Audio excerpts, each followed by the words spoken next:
সমুদ্রযাত্রা সবসময়ই সেরা, সেটা কক্সবাজার হোক কিংবা কুয়াকাটা। কুয়াকাটা যেহেতু বাড়ির পাশেই, তাই খুব সহজেই আমরা অনেকবার কুয়াকাটা গিয়েছি। তবে এইবারের কুয়াকাটা যাত্রাটা ছিল একটু অন্যরকম। উত্তাল সমুদ্র পাড়ি দিয়ে চলে গিয়েছিলাম নির্জন একটা দ্বীপে, যে দ্বীপে ছিলাম শুধু আমরা আর শত শত অতিথি পাখি। আজকের এই ব্লগটা শীতকালে ডিসেম্বরের শেষের দিকে আমরা সপরিবারে চলে গিয়েছিলাম কুয়াকাটা হুটহাট প্ল্যানেই। গঙ্গামতির চর থেকে একটি স্পিড বোট ভাড়া করে নিয়ে এবার আমরা নীল জলরাশির দিকে রওনা হচ্ছি। যত গভীরে যাচ্ছিলাম ততই ঢেউ বাড়ছিল, আর সেই সাথে পানিও অনেক নীল হয়ে যাচ্ছিল। আর দূরে দেখা যাচ্ছিল মাছ ধরার বিভিন্ন ট্রলার, নৌকা, আরও অনেক কিছু। প্রায় 1 ঘন্টা উত্তাল সমুদ্র পাড়ি দেওয়ার পরে অবশেষে আমরা চলে আসলাম নির্জন সেই দ্বীপে। সবচেয়ে মজার বিষয় হচ্ছে এই দ্বীপে আমরা ছাড়া আর কেউই ছিল না। এই দ্বীপটা সম্পূর্ণই আন্ডাররেটেড, এখানে কোনো পর্যটক নেই, আর এটা সবসময় থাকেও না। শীতকালে যেহেতু পানির ঢল একটু কম থাকে, তাই তখনই এই দ্বীপটা জেগে ওঠে। এত শান্ত একটা পরিবেশ ছিল যে পাখিদের ডানার শব্দ শোনা যাচ্ছিল। দ্বীপের একটু ভিতরের দিকে যাওয়ার পরেই দেখলাম শত শত অতিথি পাখি এখানে বসে আছে। এছাড়া এই দ্বীপের নীরবতাই আমাদেরকে সবচেয়ে বেশি মুগ্ধ করেছে। আমরা যে যার মতো আনন্দ করছিলাম, পুরো দ্বীপটাই যেন আমাদের প্রাইভেট একটা দ্বীপ। ওই যে দূরে আমার পরিবার দেখা যাচ্ছে, আর এদিকে আমি, আর এই যে দেখেন শত শত অতিথি পাখি। অন্য সিজনে আসলে এদেরকে পাওয়া যায় না, তবে এখন যেহেতু শীতকালই এখানে এরা ভিড় করে। তো আমি আস্তে আস্তে পাখির দিকে আগাচ্ছিলাম, আর ততই ওরা উড়ে উড়ে চলে যাচ্ছিল। তো এই দৃশ্যটা দেখার মতো ছিল যে পাখিগুলো উড়ে উড়ে অন্য পাশে চলে যাচ্ছে। এমন যদি হতো আমি পাখির মতো উড়ে উড়ে বেড়াই সারাক্ষণ।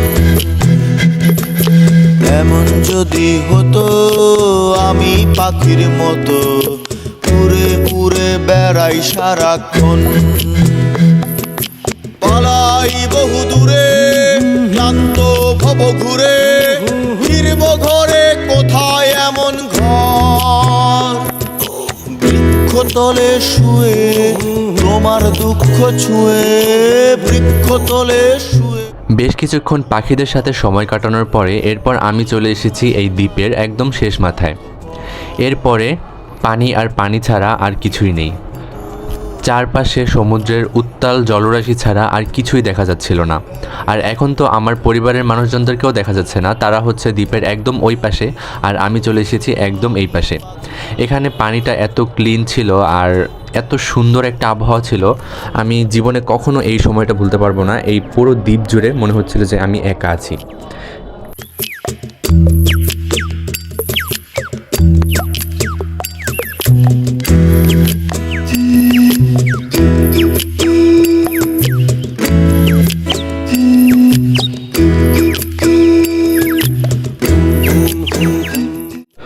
আমি এটাকে বারবার দ্বীপ বলে আখ্যায়িত করলেও এই দ্বীপের আসল নাম হচ্ছে চর বিজয়।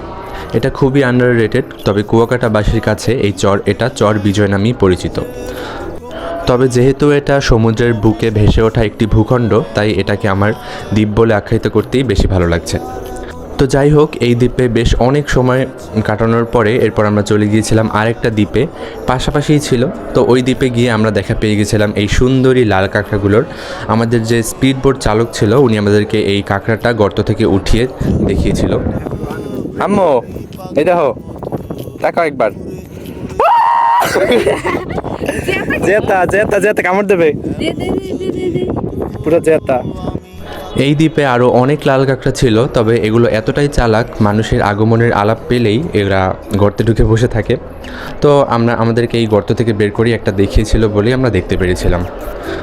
এরপর এখান থেকে ঘোরা শেষ করে আমরা আবার স্পিড বোটে করে চলে গেলাম কুয়াকাটার মেইন পয়েন্টে।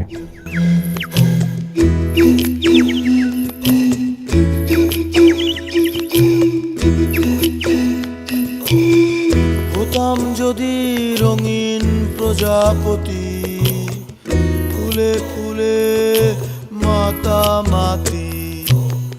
হতাম যদি রঙিন প্রজাপতি, ফুলে ফুলে মাতামাতি।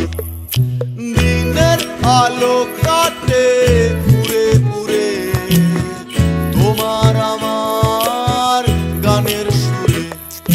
বৃক্ষতলে শুয়ে তোমার দুঃখ ছুঁয়ে বৃক্ষ তলে শুয়ে, তোমার দুঃখ ছুঁয়ে ঘুম আসে না, ঘুম সার্থকর।